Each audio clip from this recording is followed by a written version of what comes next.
aspirants, and welcome back to our channel. Today we'll have the Hindu analysis dated 7th September 2021. So let's start today's discussion. The first article states that fill tribunal vacancies by September 13, Supreme Court tells center. Now, if we speak of the background of this news, it was in news from last 2 to 3 weeks, stating that the Chief Justice of India, the chief justice of India who is mister ये रमना, उन्होंने ये बोला था कि if you are able to feel the vacancies of supreme court, क्योंकि कुछ time पहले हमने देखा था सुप्रीम कोर्ट में 9 जजेस की अपॉइंटमेंट की गई थी, जिसमें से 3 वो females and major females tops गए थे. तो उनका ये बोलना है कि if you can fill the recruitments of the supreme court, why can not you fill the recruitments of the tribunals are actually the at the verge of collapsing it, because जहाँ जिस ट्रिब्यूनल में 5 जजेस होने चाहिए, 6 जजेस होने चाहिए, वहाँ पे शायद 1 जजेस का वर्क हो रहा है. ठीक है, तो ये बहुत बड़ा क्वेश्चन फिर से उठाया है कि they are giving them a sentence, they are giving them a we can say a warning that before 13 September try to fill it again, because it is stating that you are testing our patience, says CJI. The special bench of the Supreme Court, led by Chief Justice of India N.V. Ramana, on Monday said that court was not interested in the confrontation with the government, but it was running out of patience and the centre should confirm and fill the long pending vacancy. They are stating that we are not interested to question you that why, what is the reason or what is happening, but you are forcing us because it's we have a patience, we have a limit to see the things. उससे ज़्यादा अगर होगा तो we will ask you a question that why is this scenario happening. So the bench also comprises Justice D.Y. Chandrachud and L. Nageshwaram Rao, said tribunals across the countries were at the verge of collapse. Cases were pending and adjourned by the year. Many operated with just one member, as no appointment methods have been made in a month, if not years. सो ये वही चीज़ है कि जहाँ पर 5 जजेस के tribunals होते हैं, जहाँ पे 6 जजेस के ट्रिब्यूनल्स होते हैं, वहाँ पे एक जज सारी सुनवाई कर रहा है, एक जज की जगह फंक्शन हुई जा रही है. So tribunal collapsing. Everybody is happy with the quick way in which the government cleared the Supreme Court appointments. We do not want any confrontation with the government, but if you can quickly make an appointment of the Supreme Court, you can do it with the tribunals also, because tribunals are at the verge of collapsing. So ये question एक उनको किया गया था. ठीक है, और बीच में हमने देखा लास्ट टू लास्ट जो रिफॉर्म लाया गया था, जिसके अगेंस्ट पेटिशन साइन किए गए थे, जो ट्रिब्यूनल रिफॉर्म्स आया था, ठीक है, वो अभी तक क्वेश्चन में है. और ये चीज़ अभी भी आ रहा है कि हमने आपको टाइम दिया है, take your time, but at least give us the proper recruitment of the जजेस, सो दैट अपेक्स बॉडी जिसके लिए माना जाता है, या जुडिशियल बॉडी इंडिया का जो माना जाता है, वो फिर भी वर्किंग करे. But Justice Chandrachud said that the act is actually an astonishing replica of the provisions. So वो जो ट्रिब्यूनल वाला एक्ट हुआ था, it is an ये astonishing replica.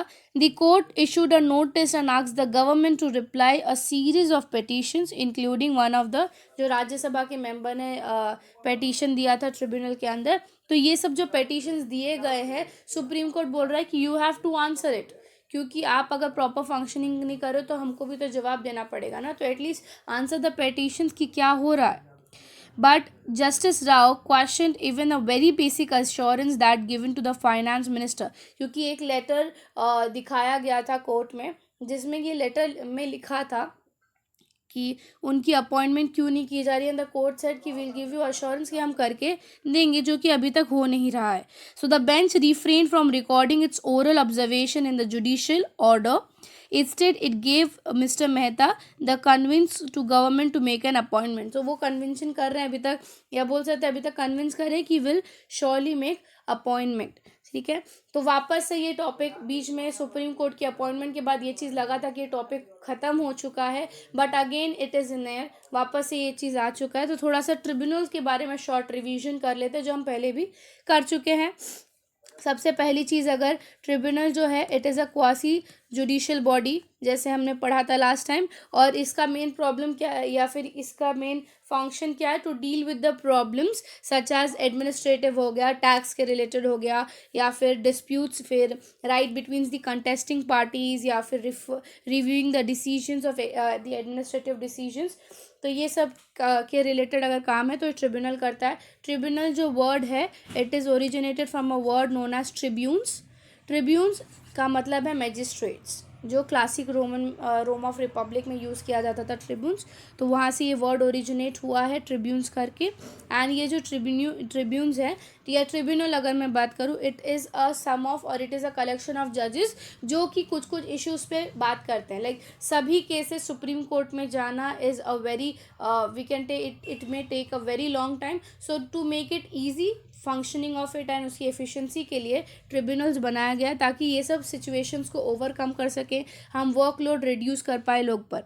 ठीक है, सो सुप्रीम कोर्ट होता है, हाई कोर्ट होता है, एंड हाई कोर्ट के बाद कुछ कुछ ट्रिब्यूनल्स होते हैं जो सब लेवल्स पे काम करते हैं। लाइक एडमिनिस्ट्रेटिव हो गया, इनकम टैक्स हो गया, फिर एक्सीडेंट क्लेम्स हो गए, देन कॉपरेटिव्स हो गया, रेंट कंट्रोल हो गया, नेशनल ग्रीन ट्रिब्यूनल्स। तो ये सारे ट्रिब्यूनल्स बनाए हैं ताकि हमारे सुप्रीम कोर्ट और हाई कोर्ट की फंक्शनिंग आसान हो जाए। ठीक है, अब ये वर्ड आता है कि ट्रिब्यूनल्स कॉन्स्टिट्यूशन में जोड़ा गया, कब जोड़ा गया, क्या जोड़ा गया।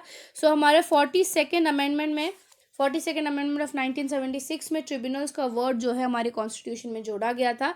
आर्टिकल 323A जो है वो डील करता है एडमिनिस्ट्रेटिव ट्रिब्यूनल से। आर्टिकल 323B जो है it deals with the tribunals of other matter. So एक आर्टिकल प्रॉपर ए जो है वो एडमिनिस्ट्रेटिव का है, एंड बी जो है वो बाकी सब मैटर्स को करता है। सो बी में सब आता है, फॉरेन इन्वेस्टमेंट हो गया, टैक्सेशन हो गया, लैंड रिफॉर्म हो गए, प्रॉपर्टी रिलेटेड इश्यूज हो गए, रेंट रिलेटेड इश्यूज आ गए, वो सब हमारे बी का पार्ट है। सो ये कुछ एक शॉर्ट रिवीजन था ट्रिब्यूनल के बारे में। Now will move to the next article. The next article states that Tamil Nadu makes it official workers have a right to seat। एक नया एक प्रोविज़न हम बोल सकते हैं, या नया इनिशिएटिव लिया है सिटीजन्स के लिए या एम्प्लॉयज़ के लिए जो वहाँ पे काम कर रहे हैं, that is right to seat. ठीक है, अगर आप आर्टिकल पढ़ोगे, आर्टिकल यही चीज़ बता रहा है that it might not have an all connotation of rose parks protest. पहले एक रेफरेंस यूज़ किया है, जो रेफरेंस का नाम दिया है रोज़ पार्क्स प्रोटेस्ट। तो पहले हम जान लेते हैं ये जो रोज़ पार्क्स प्रोटेस्ट है वो है क्या, या किस कंटेस्ट में आया। पहले will read the article and then will see one by one कि क्या क्या चीज़ें हैं। So Rosa Parks protest, but the bill that Tamil Nadu government introduced in the assembly on Monday is revolutionary enough for recognizing the workers of right to sit. Kerala is the only other state to have a legislative on right to sit। ये prelim point of view से important हो सकता है कि अब तक कौन सा एक स्टेट है जो कि राइट टू सिट का जो बोल सकते हैं हम हक दिया है एम्प्लॉयज़ को, तो that is Kerala state. And in response to the protest conducted by the sections of labor force, Tamil Nadu government has taken a proactive step for introducing this legislation. So ये एक्ट में होगा क्या, हमारा एक इससे पहले एक एक्ट बना है प्रॉपर, जिस एक्ट को हम बोलते हैं तमिलनाडु का वो एक्ट है, which is stated as shop and establishment act of 1947। So shop and establishment of act of 1947 जो है उसी में एक प्रॉपर सेक्शन जोड़ा जाएगा, which is section 22A। Section 22A में जो है ये राइट टू सिट का उनको हक दिया जाएगा। तो सबसे पहले हम देखते हैं कि ये रोज़ा पार्क्स क्या था इंसिडेंट, और फिर हम देखेंगे इस्टेब्लिशमेंट एक्ट क्या है और उसमें क्या जोड़ा गया है। रोज़ा पार्क अगर मैं बात करूँ, it is an incident of USA। ठीक है, ये कुछ हुआ था 1913 में, जबकि दिस फीमेल जिनका नाम है रोज़ पार्क भी बोलते हैं या रोज़ा पार्क भी इनको बोलते हैं। So she was travelling in a bus एंड उनको एक वाइट पर्सन आके ही टोल्ड हिम कि आप ये सीट मुझे दो, एंड शी स्टेटेड कि नहीं, मेरा भी हक है बैठने का, तो आई सिट हियर। ठीक है, सो ये जो इनिशिएटिव था कहीं ना कहीं एक सिविल राइट के रिलेटेड था। ठीक है, just because you are a white person in that area doesn't mean that you are dominating और you are having an upper hand on us. ठीक है, so she refuse to give up the seat to a white person on a Montomogi Alabasa bus in 1955. Her action inspired the leaders of local community and organized. फिर उसके बाद से एक proper community या proper boycott start हुआ which was Montgomery bus boycott. Montgomery bus boycott, ठीक है, which was led by young person of doctor Martin Luther king junior, ठीक है. सो इस ये बाइकॉट जो था ऑलमोस्ट 1 साल तक चला. 1 ईयर प्रॉपर इसका वर्किंग था, जिसके वजह से कहीं ना कहीं रोज़ा पार्क का जॉब उनसे चला गया, या जो भी उन्होंने बहुत सारे सर्कमस्टेंसेस फेस किए, but she actually became a symbol of dignity. She became a symbol of dignity, a unity among the people. जो आप रेशियल सेग्रीगेशन करते हो, रेशियल बेसिस पर डिस्क्रिमिनेशन करते हो, उसके अगेंस्ट लोगों को ये हक आया, लोगों में कॉन्फिडेंस आया कि they can fight for their right. So Rosa Park जो है इंसिडेंट, आप उसको याद कर सकते हो सीट लेने के लिए, दैट कि being a citizen of this country I also have a right to sit, I also have a right to enjoy the facilities of the right of a citizen. So उस perspective से उनका नाम यहाँ पे दिया है. दूसरी चीज़, केरला में आ चुकी है ये चीज़. अब ये होता क्या है, तो सबसे पहले मैं आप लोग को बता दूं, यहाँ पे जो एक्ट बताया है which is the shop and establishment act. ये जो शॉप एंड एस्टैब्लिशमेंट एक्ट है, ये 1947 में लाया गया था. ये एक्ट के हिसाब से जितने भी तरह के लाइक पेमेंट ऑफ वेजेस हो गए, कितने आवर्स लोग काम करेंगे, कितनी छुट्टियां मिलेंगी, कितनी पेड लीव्स मिलेंगे, अनपेड लीव्स मिलेंगे, टर्म ऑफ सर्विस क्या होगा, ठीक है. फिर और क्या क्या कंडीशंस है जो कि, और इसमें ये नहीं कि गवर्नमेंट ऑफिशियल्स है, बट जितने भी मिडिल क्लास वर्कर्स होते हैं, फॉर एग्जांपल जो हैंडीक्राफ्ट्स हो गए, या फिर आप ले लो जो टेक्सटाइल वर्कर्स हुए, जो लेबर कम्युनिटी है, एक्चुअल जो लेबर कम्युनिटी है, उनके लिए ये राइट लाया गया था, या ये एक्ट लाया गया था. सो इस एक्ट के हिसाब से ये एक्ट एक हम बोल सकते हैं एक बॉडी है, या फिर एक एक्ट है जो पूरी पूरी एक लेबर की राइट्स के बारे में जो है ऊपर का समरी देता है, कि एक लेबर को कितने घंटे काम करने चाहिए, कितने घंटे इसको छुट्टियां देनी चाहिए, कौन से दिन छुट्टी रहनी चाहिए, कौन से दिन नहीं रहनी चाहिए, कितना पेड लीव मिलेगा, और क्या क्या फैसिलिटीज़ होना चाहिए, ठीक है. सो ये सब के रिलेटेड जो भी काम है, या जो भी ये सब के बारे में इंफॉर्मेशन है, वो हमारा shop and establishment act of 1947 में दिया है. उसी में एक प्रोविज़न जोड़ा गया उन्होंने विच इज़ 22A, या सेक्शन जोड़ा गया 22A, stating the right of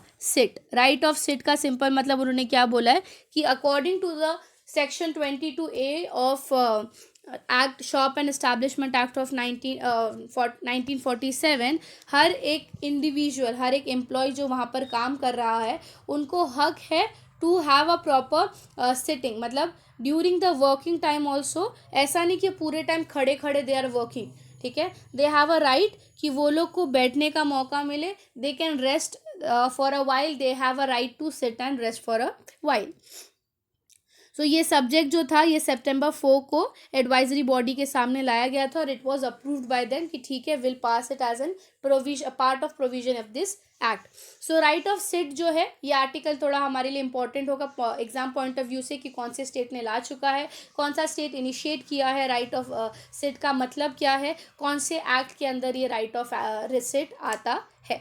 ये सब कुछ चीज़ें are important from exam point of view. Now will move to the next article. Next article states Sukhet's villagers trade waste for wellness gets free LPG refill. ठीक है, ये article अगर मैं बात करूँ तो ये सोसाइटी में आ सकता है, या फिर हम बोल सकते हैं जो स्कीम्स करेंटली गवर्नमेंट ला रहा है सिटीजन्स के लिए, उस पॉइंट ऑफ व्यू से इम्पॉर्टेंट हो सकता है. अब इसका थोड़ा सा बैकग्राउंड अगर मैं बता दूँ, सो एक स्टोरी बताई गई है बिहार के एक गाँव की. गांव का एक्चुअल नाम है Sukhet, which comes in Madhubani district. Madhubani district of Bihar में ये छोटा सा गांव है सुखेत, जहाँ का एक एग्जाम्पल दिया है which is speaking of a person जिनका नाम इसमें बताया है, जिनका नाम इज़ मुन्ना देवी, ठीक है. She is a mother and she is a mother of 3 childs, ठीक है. सो उन्होंने, और उनकी जो डॉटर इन लॉ है, जो उनकी बहू है, जिनका नाम इसमें दिया गया है, उनका नाम मुन्ना देवी की बहू का नाम भी इसमें दिया गया है. तो उनका ये मानना है कि ये लोग ने एक नई इनिशिएटिव स्टार्ट की है. Because of that initiative under some schemes उनको जो है फ्री एलपीजी मिल रहा है. So will go by the stories and will understand कि क्या चीज़ें हैं. So while rising the prices of LPG cylinders, pushing the refills out of reach, most of the people in rural areas, bucking the trend in Munna Devi, a mother of 3 sons and owner of 3 cows in Suket village, which is in Jhanjarpur block of Madhubani district. So earlier most of the Munna Devi's time was spent over the earthen stove, and now उन्होंने क्या किया है, जो ये जो crop waste हैं, जो cow dung है, इसके through she has started getting free LPG every month. उनका जो है प्रॉपर उनको एवरी मंथ नहीं मिलता, 2 मंथ्स या 3 मंथ्स पे उनको एक फ्री एलपीजी मिल रहा है. उसके बाद Rampari Devi in her 60s and her daughter in law Lalo Devi had similar stories of ill effect because of this. क्योंकि हमें पता है कि स्टोव पर या फिर वो जो मर्द से बनाया हुआ स्टोव है उससे वजह से इल इफेक्ट्स कितने होते हैं. सो उन्होंने भी ये हेल्थ प्रिकॉशंस या हम ये हेल्थ सिनारियोज फेस किया था. Though LPG was provided to them, but rise of LPG जो है या फिर जो प्राइस बढ़ा दिया गया था एलपीजी, तो वो उनके लिए थोड़ा सूटेबल नहीं था to pay that much of price. So in last 6 months the rural womens have change dramatically with the Sukhet model. एक प्रॉपर मॉडल का नाम दिया है which is Sukhet model. Sukhet model and allows them to get LPG cylinder. Sukhet model में क्या है कि every month जो भी वो लोग काउडंग हुआ, जो क्रॉप वेस्ट हुए, ठीक है, या जो फार्म यार्ड वेस्ट हुए, उसको कलेक्ट करेंगे every month, and in exchange of that they will get a free cylinder. So this unique program which was landed by mister Narendra Modi in his latest speech. उनका जो लास्ट हुआ था 29 अगस्त को मन की बात, उसमें उन्होंने इसके बारे में बताया गया था उन्होंने, ठीक है. सो अब इसमें बात करते हैं मिशन के बारे में. जो सुखेत मॉडल है वो किस मिशन के अंडर आता है और क्या क्या प्रोविजंस हैं इसके अंदर. सो ये जो सुखेत मॉडल है, it is a initiative by doctor Rajendra Prasad central agriculture university. ये जो यूनिवर्सिटी है ये पूसा में है, which is in Samastipur district. So वहाँ के जो वाइस चांसलर हैं उनका कहीं ना कहीं आइडिया था कि इस तरीके से हम अपने वेस्ट को यूज़ कर सकते हैं productively. So I was quite impressed by the government's Ujjwala Yojana to provide free LPG to the people, but I found out that in rural area people are not being able to refill the LPG because of 2 reasons. उन्होंने 2 reasons दिया जिसकी वजह से एक बार LPG लेने के बाद वो लोग दूसरे बार उसको refill नहीं कर पा रहे थे. One was the economic condition, ठीक है, the money problem, financial problem, economic conditions, और दूसरा was the patriarchal nature of society, ठीक है, क्योंकि मेल के हिसाब से चलना पड़ता था. मे बी सोसाइटीज़ में उनको जाके बोलना रूरल एरिया में that is bit difficult for a women in house कि ये चीज़ करके दो. सो ये 2 रीजंस थे जिसके वजह से वो लोग रीफिल नहीं कर पा रहे थे. The agri scientist had earlier launched a vermi compositing to produce the organic manures in 2 unlike settings. The temple of Baba Baidnath Dham in Devghar of Jharkhand and Garibnath temple of Muzaffarpur in Bihar. तो यहाँ पे क्या किया जाता था, ये जो flowers थे और ये जो लीव्स थे जो ऑफरिंग्स में चढ़ाया जाता था, उसको बाद में कलेक्ट करके they use to properly collected and vermi cultures के लिए यूज़ किया जाता था. ये 2 जगह पे, एक जो देवघर है और दूसरा जो है मुजफ्फरपुर का एक temple which is the Garibnath temple. So under the Sukhet model 2 local workers visit household that have cattles to collect cow dung and farm yard waste. तो एवरी मंथ क्या होता है कि ऐसे 2 लोगों को अपॉइंट किया है, 2 वर्कर्स बोल सकते हैं, 2 ऑफिशियल्स को अपॉइंट किया है जो कि जिनके घर पे भी इतने कचरे होंगे या जो वेस्ट होंगे उसको कलेक्ट करेंगे every month. Any family which gives 1,200 kgs of cow dung and wet garbage every 2 months gets their LPG cylinders. So ये LPG सिलेंडर का जो है ये 2 मंथ के इनिशिएटिव के हिसाब से है कि अगर 2 मंथ में आप इतना that is 1,200 kgs of cow डंक और वेट गार्बेज आप कलेक्ट करके दे रहे हो तो मतलब आपको फ्री LPG उस पर मिलेगा. So every day they have to meet the target of 20 kgs. 20 kgs of cow dung and garbage उनको कलेक्ट करना ही पड़ता है, सो दैट मंथली बेसिस पे 1200 kgs वो लोग कलेक्ट कर पाए. Since Feb 4th, 2021, as many as 44 households of the village are getting this facilities. अब तक जो है villages के हिसाब से 44 households ने ये फैसिलिटी का लाभ उठाया है या इस वे में उन्होंने काम किया, so that they can get free LPG. उसके बाद नेक्स्ट जो चीज़ है, the target is to take this model to 100 household. 44 से उनका target is to get 100 household में ये इनिशिएटिव यूज़ कर सके, ताकि it is beneficial for the society also. So the Sukhet panchayat consisting 5 village, Sukhet, Gondhanpur, Majidi, Bisaul and Baliyari.